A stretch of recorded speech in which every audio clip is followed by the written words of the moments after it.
If you're developing for Android or want to play around with your Android phone, having ADB installed on your PC is a very important step. My name is Yadullah, you're watching Candid.Technology, and in this video we're talking about how you can install ADB on Windows 11.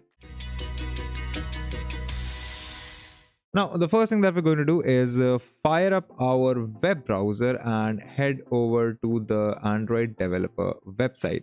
Now, the link for this I will provide in the description below. But essentially, once you're on this page, what we're going to do, no thanks, is scroll down to the download section and download the SDK platform tools for Windows.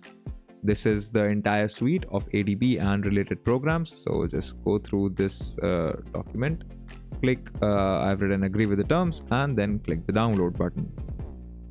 Now, as you can see, this will download as a zip file. So we're going to go ahead and click save. And the download is now complete. So now I'm going to open File Manager, head over to my download folder.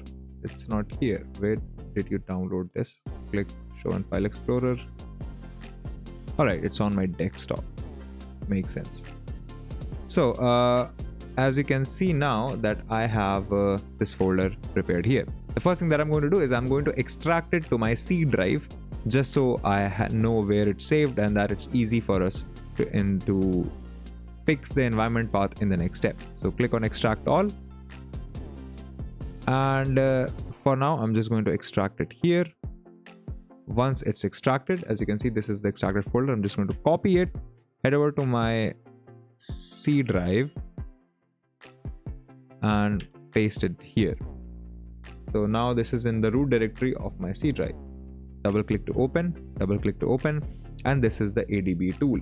Now what we're going to do is that we're going to copy this path, C platform tools, latest Windows platform tools. We're going to copy this, and now we can minimize File Explorer, close our browser.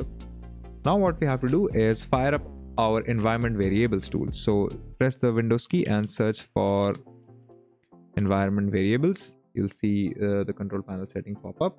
Click on it, and now what we're going to do is that we are going to click the environment variables option here, go to path, as you can see, and then click on edit.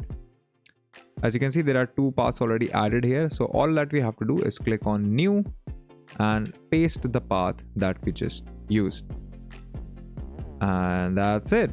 Go ahead and click OK, and then click OK. So now if I fire up a command prompt and type in ADB, as you can see, it can read the tool, and it gives me essentially a help file of how the tool runs. And that's it. That's how easily you can install ADB drivers on Windows 11. If you like this video, consider subscribing, give us a thumbs up, press the bell icon, and tell us in the comments below what more such videos can we make for you. If you'd like to know more about tech, visit our website Candid.Technology. Follow us on social media, follow me on Instagram or Twitter, and we'll see you in the next video.